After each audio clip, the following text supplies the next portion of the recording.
Hello, everybody. Dave Neal here, stand-up comic, host of Bachelor Nation News, and we've got another preview for Week 3 of The Bachelor starring Clayton Echard. Kaitlyn Bristowe is back to host the group date event on this night's episode. So she'll be back to host a group date. It's like Kaitlyn's, she's very busy these days. She's on the live tour of Dancing with the Stars. She's emotionally supporting her fiance, Jason Tartick, who's dealing with his team losing in the divisional round of the playoffs last night, the Buffalo Bills. What a weekend of football. Wasn't that wild? Do you guys care? Not too sure. All of my teams are gone, right? I like the Patriots. They're out of there. I like Tom Brady. He's got to go.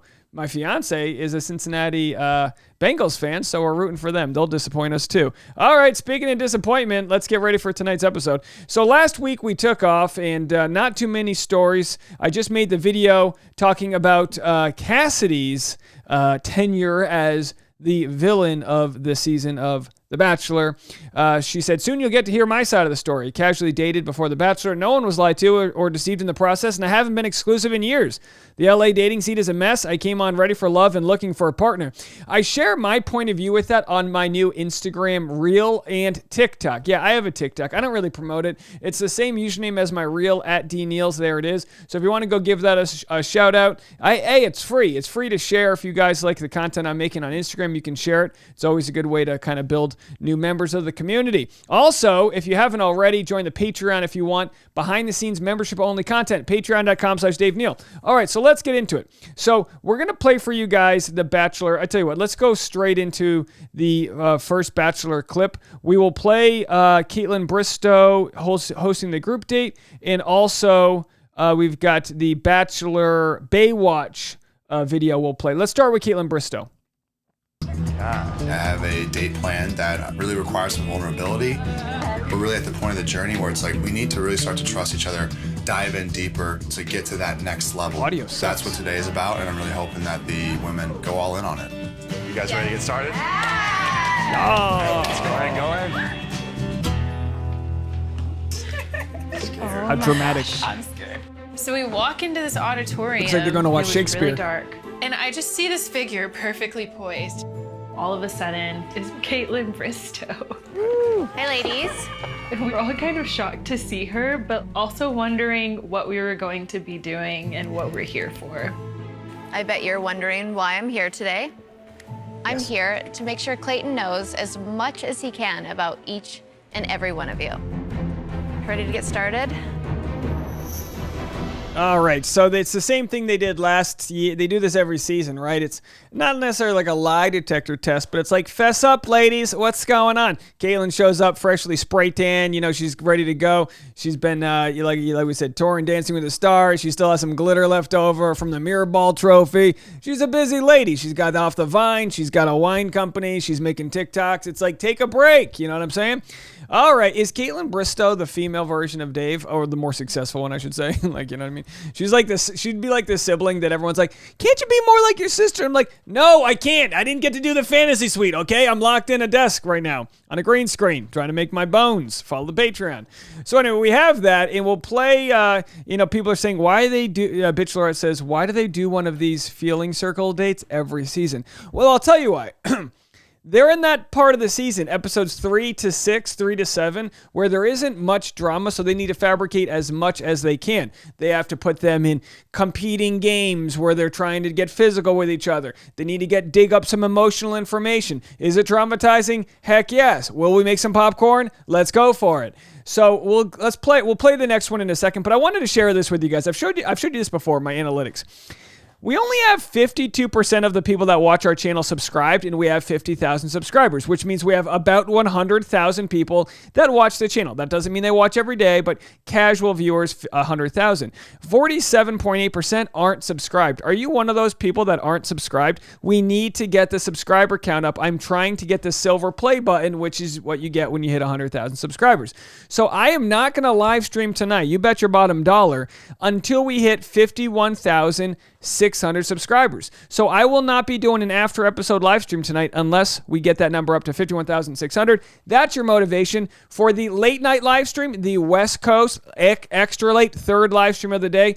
I will do that if we hit 51,600 and 35. So we're 80 away from that, okay? Those are the numbers you need to hit. Do what you need to do. Hit the subscribe button. You might think you're subscribed. And by the way, don't be like, my dog, I subscribed on my dog's channel. You don't have to do that. I want real subscribers, all right? So if you aren't subscribed, and by the way, I appreciate if you're like, so many people are like, I subscribe for my husband's account. If he's not going to watch me, that doesn't help. But I appreciate it. But if you haven't already, hit the subscribe button. All right, let's watch the next group date, which is Clayton on the Santa Monica beaches doing his Baywatch cosplay. Let's go here. To be able to go to the beach with Clayton, somebody pinch me. I must be dreaming. Oh, wait, we're here. Clayton is hot. He's beautiful. Not bothered. Blue 42, set.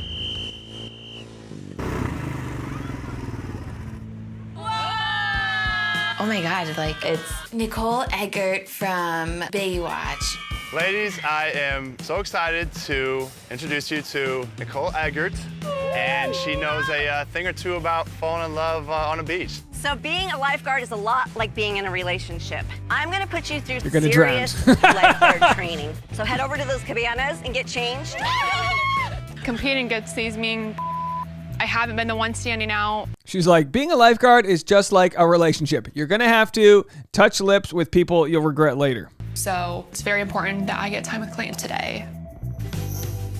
All right, so they're gonna do, and again, we've had, and again, I'm not, we'll discuss anything on this channel, right? But one of the things people say is like there isn't enough body diversity on the show, and it makes you wonder: are people that aren't perfect, and I say perfect, people that aren't size 0, size 2. Maybe they don't want to be on the show because why would they? It's like, I wouldn't want to be shirtless on the beach. I'm not looking like Clayton Eckhart, you know what I mean? So like you can kind of understand why there might be people that aren't submitting to the show. That's, in response to last week's question about body diversity there. Now, so we have Nicole Eggert here.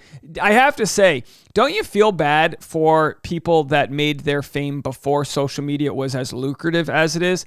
So you've got Nicole Eggert. She has 80,000 followers, by all means. But if we I'm going to Google Nicole Eggert because she couldn't have been making the money that she would make now when she was on Bachelor, when she was on Baywatch. Do you know what I mean? So here they are. First of all, I'm sure they made decent money. David Hasselhoff was the producer. He made all the money. But there's literally there's probably 1 million influencers out there that are all making more than these super famous people made back in the day because it was all like the producers and, directing all that making the money. So anyway, we're excited to see Nicole Eggert tonight. We'll have to juice her following. Nicole Eggert on leaving Baywatch. I was happy to be set free. She played the part of Summer Quinn on Baywatch during its first few seasons. She had accepted the role in 1992. Who else feels old? I tell you what, we didn't have porn, we didn't have internet. The only way I had any sort of birds and the bees talk was watching Baywatch, okay? You got to see that hairy-chested David Hasselhoff running around and his kid Mitch, or Cody, right? He was Mitch and the kid Cody. Whatever happened to that kid? She had accepted the role in 1992 following her appearance on the family sitcom Charles in Charge. As a then 19-year-old, Eggert assumed this new venture would center on teens and therefore teenage storylines. I thought it was going to be a high school show, sort of like 90210 meets The Beach. I saw myself more as the tomboy athletic one, and when I saw Pam come out of the trailer, she came out like Barbie. I was like, oh no, one of us is really on the wrong page. It was me. I was on the wrong page. So that's her on the left, huh? Oh, how cute. Oh, we loved this show. Oh my gosh. My favorite, and then do you remember the underwater scenes where they would just be swimming? And they clearly were shooting this like in a pool. There'd be like one stick of like seaweed coming up, and they would always be like swimming so long underwater. I'm 9 years old at the time. I would catch myself not being able to breathe. You know what I mean? You ever get that underwater anxiety as you're watching something? So Eggert decided, oh geez, here we go. She can laugh about it now, but at the time, Eggert admits to feeling a little out of place among her curvier colleagues. I was on set at a beach with these girls walking around with these huge boobs and these perfect bodies. I was like, I look like a boy. I look like a man from the top. So Eggert decided to get breast implants, which soon sparked rumors that she did so at the request of Baywatch producers. It's a claim she has always denied. So the rumor was that she got her breast implants because of the producers, and she says that's not the case at all. I did the breast implants on my own. That was all me. They never asked me to do that. A year later, I had them reduced quite significantly. Okay, so she got implants. They were too big, and then she reduced them, but still kept them implanted. Well, not that any of this matters for this. One detail of Baywatch actors' bodies was referenced in their contracts, however. There was a clause in the contract that states you can't go up or down 5 pounds. I was 19 years old. My weight wasn't fluctuating. I didn't even work out. Many of the show's stars, like Pam Anderson, were viewed as sex symbols, but Eggert says she never saw herself in that light. Hey, we have a new subscriber. Shout out to Sarah Ray. Thanks for subscribing. I felt more of the repercussions of being called a bimbo, which bothered me because I'm not. I never was. I had worked really hard to have a legit career, and I really didn't like the way that Baywatch was taking my reputation. Very interesting stuff.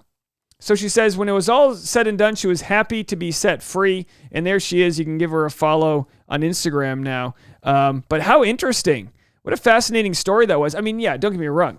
I don't know if they could make that show now. You know, they were objectifying everyone, slow-mo running. Although they did just make The Rock's version of Baywatch, which I absolutely loved. Did you see Zac Efron? Oh my gosh. I literally was I slapped the food out of my hand. I was watching. He had like a 12-pack. All right. Anyway, Kaitlyn's on the show, and we've got a Baywatch theme episode happening tonight. We'll have a pre-episode live stream, 7 p.m. East Coast, 4 p.m. West Coast, and then we'll do a after-episode live stream if we get to 51,600 subscribers. Let me know what you guys think. Leave a comment. We'll talk to you later. Bye now.